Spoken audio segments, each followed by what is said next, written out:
Indonesia dikadali, Indonesia dibohongi, Indonesia dibodohi, Indonesia kalah perang dagang dengan Amerika Serikat. Wah, ini ngeri banget guys. Atau ini cuma narasi ya, bentukan asing, bentukan agen-agen George Soros supaya mengadu domba bangsa kita. Kalau lu punya otak, lu akan bertanya-tanya, kalau Indonesia dirugikan, kalau Amerika Serikat yang diuntungkan, realitanya harusnya bangsa mereka senang.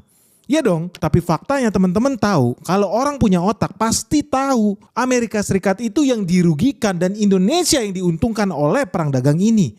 Dengan tarif 19% itu pun kita yang diuntungkan.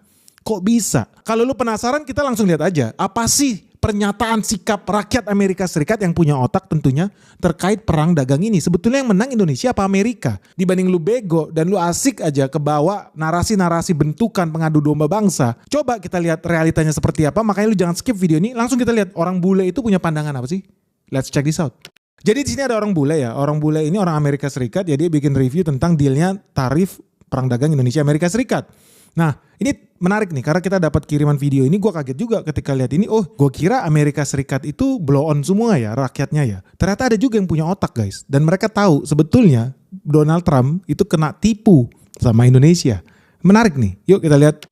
So it's a really, really crap deal. So Donald Trump said today that he signed a new agreement with Indonesia, and I'm going to expose a few points of it. I'm not going to do all of it because I don't have the time, but let me just go into some of it. So first of all, let's talk about this. Donald Trump said that he has agreed with Indonesia to import US energy into Indonesia of $15 billion. It's going to be fantastic. This is amazing. Until you find out in 2024 it was actually 15.5 billion. So Donald Trump has just lost the United States of America $500 million. Menarik tuh guys. Menarik. Jadi menurut dia Donald Trump itu kena tipu sama Prabowo. Presiden kita lebih unggul, lebih pinter. Di situ kan Donald Trump, gue udah berulang kali ya bilang di banyak podcast bahwa sebetulnya Donald Trump itu ketika mention atau ngobrol sama rakyatnya di pers, itu dia sedang ngobrol dengan konstituennya. Mayoritas konstituennya adalah orang bodoh, idiot, petani di sana, nggak ngerti apa-apa soal ini. Tapi mereka butuh narasi-narasi yang membangkitkan gairah nasionalisme, patriotisme di Amerika Serikat bahwa Amerika Serikat negara adidaya.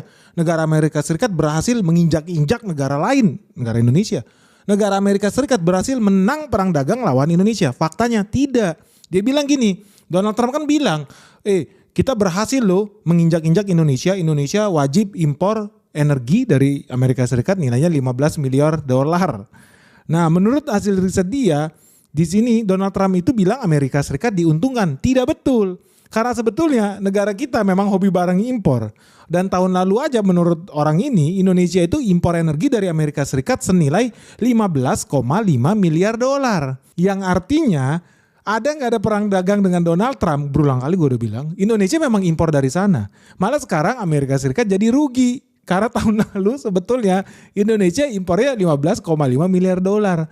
Tahun ini impornya cuma 15 miliar dolar. Di sini Amerika Serikat rugi 500 juta dolar. Lucu juga nih. Tapi nanti kita bahas lah ini benar atau enggak. Tapi memang realitanya emang ada nggak ada perang dagang ini. Indonesia hobinya impor minyak.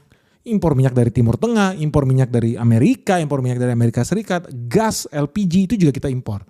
So this is true.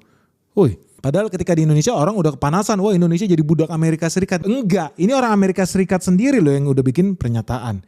Amerika Serikat kena tipu. Next. Good job, Sparky. Second one, the 777s, the Boeing 777s that Donald Trump was talking about in regards to 50 of them, they're going to pick up 50 of them, was agreed previously under Joe Biden, and things stalled because there were some bilateral agreements and trade agreements that needed to be sorted out. So the 50 Boeing 777s was a Biden deal that had lapsed. This isn't a Donald Trump deal. It's Biden. So while he is blaming Biden for everything, at the same time he's claiming Biden's successes as his own. Oke, ini gue kasih tahu dan ini gue udah pernah cerita nih di podcastnya Ari Untung bahwa sebetulnya deal Boeing 777 banyak orang bilang wah Indonesia dirugikan gini. Ada nggak ada Donald Trump? Orang Indonesia bisa bikin pesawat nggak? Enggak. Ada nggak ada Donald Trump? Dunia ini beli pesawat itu most likely cuman kedua perusahaan, either Airbus punya Eropa atau Boeing punya Amerika. Udah itu doang. Ada nggak ada Donald Trump? Nah, sebetulnya Indonesia memang pengen beli. Udah dari 5 tahun lalu kita pun udah mau beli di eranya Joe Biden. Tetapi waktu itu ada COVID sehingga rencana ini buyar.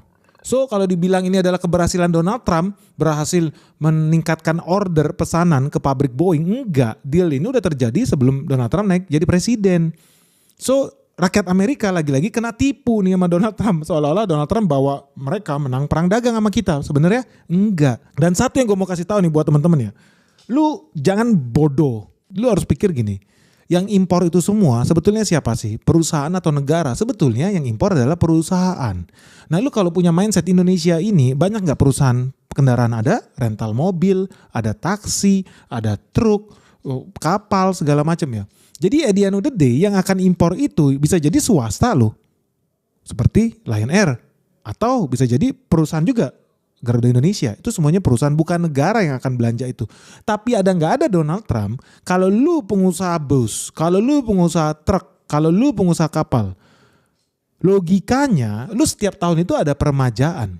Lu harus ganti unit baru, karena unit lama lu udah tua, lu harus scrap, lu harus ganti karena faktor safety itu penting. Jadi ada nggak ada Donald Trump, memang perusahaan penerbangan Indonesia perlu beli pesawat terus setiap tahunnya. Either dari Airbus atau dari Boeing. Ada nggak ada Donald Trump, tapi lu ketipu narasi seolah-olah di Indonesia dipaksa belanja Boeing. Enggak. Memang dari dulu kita belanja pesawat cuma 2 itu guys. Terus orang pada bilang gini, tapi kan itu pesawat bermasalah. Tidak, itulah makanya penting lu rental otak guys sebelum komen. Lu kebawa narasi pembenci pemerintah, agen-agen asing ini. Apa yang mau diadu domba sama mereka? Oke, Boeing itu perusahaan jelek. Yang jelek memang. Perusahaannya jelek ya itu gue akuin, sahamnya juga nyungsep toh. Tapi produknya, produk kan ada banyak. Ternyata yang jelek itu bukan Boeing 777, 777. Yang jelek itu adalah Boeing seri 737. Beda, kelihatannya sama ya Boeing 7, ya tapi beda. Boeing 777 itu bahkan punya salah satu standar safety keamanan paling tinggi dan paling bagus di industri penerbangan. Kalau Boeing 737, nah ini ngeri. Seperti yang kemarin kasusnya Lion Air, hampir 180 orang mati. Ethiopia, ratusan orang mati. Total itu hampir 350 orang lah bermasalah memang pesawat 737 Max ya yang punya si Boeing. Tapi kalau pesawat 777, kalau lu bilang itu pesawat bermasalah, enggak. Karena by data, itu ternyata salah satu pesawat yang paling aman di dunia. Jadi ya gue bongkar aja nih, hoaxnya yang disebarluaskan oleh kubu-kubu media peliharaan asing ini guys. Lu harus hati-hati makanya dalam melihat. Gimana ceritanya Indonesia dirugikan. Orang bule aja udah bilang kita itu yang diuntungkan. Donald Trump itu sibuk ngomong sama konstituennya, orang-orang bodoh yang nyoblos dia itu harus dikasih makanan seolah-olah dia presiden yang paling powerful di kolong langit ini. Faktanya ternyata kalau lu punya otak, lu akan bikin analisis seperti dia. Ada nggak ada perang dagang, memang Indonesia itu harus upgrade pesawat, harus belanja pesawat. Ada nggak ada Donald Trump, Indonesia memang impor minyak dari Amerika Serikat. Dan ada lagi nggak nih? Coba kita next, masih ada lanjutannya ternyata. Also, let's talk about the tariff. So there's going to be a 19% tariff on Indonesia. And so this is what Donald Trump actually said. They are paying 19% and we are not paying anything. That's not true. It's a 19% tariff on everything from Indonesia that's important to the United States, imported to the United States, which means that everything that is imported to the United States, the American consumer from the products from Indonesia pays an extra 19%. He says we pay nothing. Actually, it's the Indonesians that pay nothing. Nah ini gue udah pernah bilang. Jadi gue pernah ngobrol sama salah satu direktur perusahaan TBK di Indonesia, perbankan. Direktur tapi goblok gitu ya. Dia bilang Indonesia dirugikan karena akibatnya Indonesia harus bayar tarif 19%. Enggak bego. Lu kalau impor barang, katakan hari ini lu impor barang dari Tanzania gitu lu.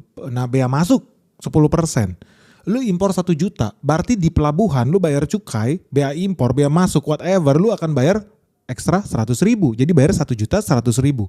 Nah yang bayar 100.000 itu siapa? Yang ekspor atau yang impor? Coba lu pikir. Ternyata yang bayar itu yang impor. Nah dalam kasus perang dagang dengan Indonesia 19% ini, kalau harga barang 1 juta, berarti ketika kita kirim dari sini nilainya 1 juta, nyampe di pelabuhan di Amerika Serikat, yang bayar 19%, which is 190.000 ekstra, itu adalah importir di sana. Dan yang akan terbebani dengan 19% itu artinya rakyat Amerika Serikat lah yang harus bayar lebih mahal, 1.190.000. Sebelumnya cuma bayar 1 juta kalau nggak ada 19%. Nah ini narasi yang suka dipakai untuk membohongi kalian sama media-media peliharaan asing. Bahwa seolah-olah Indonesia yang beli belanja barang jadi lebih mahal. Tidak, bego. Yang bayar lebih mahal ya orang Amerika. Karena dia yang impor barang kita. Kita jual tetap harga 1 juta. Sekarang jadi 19%, jadi 1.190.000. Yang bayar 190.000 siapa? Orang Amerika. Makanya lu jangan kaget di Indonesia orang pada panik. Seolah-olah Indonesia kalah nih perang dagang. Enggak, di Amerika Serikat. Mereka kan punya otak ya. Mereka lihat juga. Yang dirugikan Amerika Serikat. Kenapa? Karena akibatnya mereka harus bayar barang yang sama dengan harga lebih mahal. Pak, kalau gitu kenapa nggak sekalian aja dari 30% atau 50%? Nggak bisa juga begitu. Karena kalau terlalu tinggi, barangnya jadi tidak kompetitif. Tetapi sangat bersyukur Indonesia, karena di wilayah Asia Tenggara, kita kan fokus di mana? Aparel, clothing, alas kaki. Kita termasuk negara yang produksinya paling tinggi dan tarifnya paling rendah. Karena kompetitor kita di bisnis sejenis itu, Vietnam 20%, Malaysia 25%. So, kita diuntungkan atau dirugikan?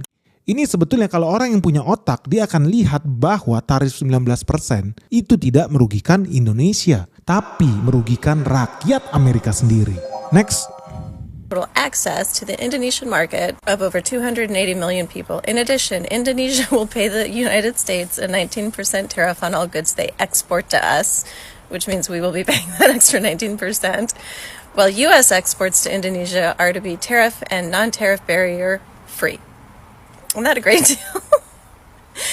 If there's any transshipment from a higher tariff country, then that tariff will be added onto the tariff that Indonesia is paying, i.e. we are paying.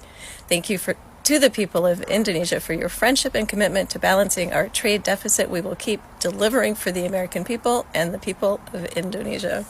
Thanks, Ronald. Oh, ini sama aja ya. Ini intinya si bule ini, cuman bedanya yang tadi laki-laki, ini bule perempuan. Dia bilang apa? Sama juga. Orang Amerika Serikat tuh jangan tolol-tolol banget lalu dibegoin sama Donald Trump seolah-olah Amerika Serikat diuntungkan. Tidak. Dia sendiri udah bilang banyak di sini orang-orang di Indonesia yang kira kita dirugikan. Padahal di Amerika Serikat sendiri rakyatnya mengakui Donald Trump kalah perang dagang sama Prabowo. Di Amerika Serikat sendiri bule-bule itu ya mereka lah yang merasa sedih. Kenapa? Ya mereka udah bilang di sini menurut mereka, menurut bule-bule ini tarif 19% buat barang-barang dari Indonesia yang masuk Amerika Serikat at the end of the day tidak merugikan orang Indonesia, tetapi merugikan masyarakat Amerika Serikat itu sendiri. Jadi ini yang gue bilang tadi, ya lu kalau punya otak pasti nyambung. Bahwa yang rugi orang Amerika Serikat, orang Indonesia untung. Nah di sini dia juga bilang kesepakatan ini bukan kesepakatan yang baik sebetulnya buat Amerika Serikat. Kenapa? Karena orang Indonesia pun kalau tarifnya jadi 0% ya, bukan serta-merta lu beli kulkas made in Amerika. Lu beli motor made in Amerika, enggak bro. Walaupun bea impor 0%, lu beli Harley Davidson tetap mahal. Lu beli mobil Ford dia tetap mahal. Memang daya beli kita udah kalah. Memang harga mobil dari segi currency juga udah kalah. Currency mereka terlalu mahal, terlalu powerful. So apakah ini mengganggu Indonesia? Tidak. Malah ini bisa meningkatkan produktivitas kita buat impor alat-alat yang produktif, alat-alat kesehatan, alat-alat pertanian, meningkatkan produktivitas industri kita. Kita bisa beli mesin dengan harga lebih murah. At the end of the day akan meningkatkan kapasitas dan ekonomi nasional kita juga. Malah ini bisa menguntungkan kalian loh, para produsen. Menarik nih. Kacamatanya ternyata beda ya. Ternyata orang Amerika Serikat itu merasa dirugikan. Ada lagi nggak? Coba kita lihat. Next. Trump just announced a new trade deal between the US and Indonesia, and it's probably the best deal he's gotten so far. Firstly, there are tariffs on USA exports to Indonesia. Secondly, 19% tariffs on Indonesian exports to the USA. Thirdly, Indonesia opens up all domestic markets to the USA for the first time ever, and is a huge market with 280 million people. Firstly, Indonesia will buy 15 million worth of US energy, 4.5 billion in agriculture products, and 50 Boeing planes. Honestly, this might be the best deal possible, even better than Vietnam, which still has a 20% tariff. But unlike Vietnam, there's no mention of 50% tariff on re-export from China. So is that 90% tariff really enough to stop Chinese transshipment through Indonesia? Let's wait and see.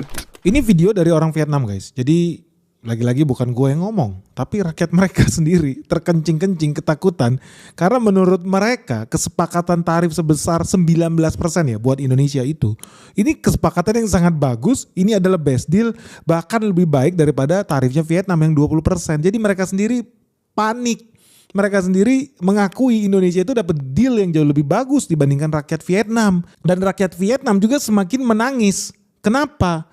Karena buat orang Vietnam, kalau mereka terima barang-barang dari Cina, namanya transshipment, orang Vietnam itu bakal kena tarif ekstra 40% dari Donald Trump. Nah, kenapa menurut orang Vietnam ya, Indonesia itu dapat best deal, good deal dibanding Vietnam? Karena buat Indonesia, ternyata kalau Indonesia transshipment barang-barang Cina, jadi barang dari Cina masuk ke pelabuhan Indonesia, repackaging atau ada value added di situ, masuk ke Amerika Serikat, itu nggak di-mention tarifnya berapa sama Donald Trump. Tapi kalau dealnya Vietnam dengan Donald Trump, kalau kedeteksi ada barang made in China yang dikirim dari pelabuhan Vietnam, akan kena ekstra lagi tarif 40%. So menurut orang Vietnam sendiri, sebetulnya Indonesia itu jauh lebih bagus dibandingkan dealnya Vietnam.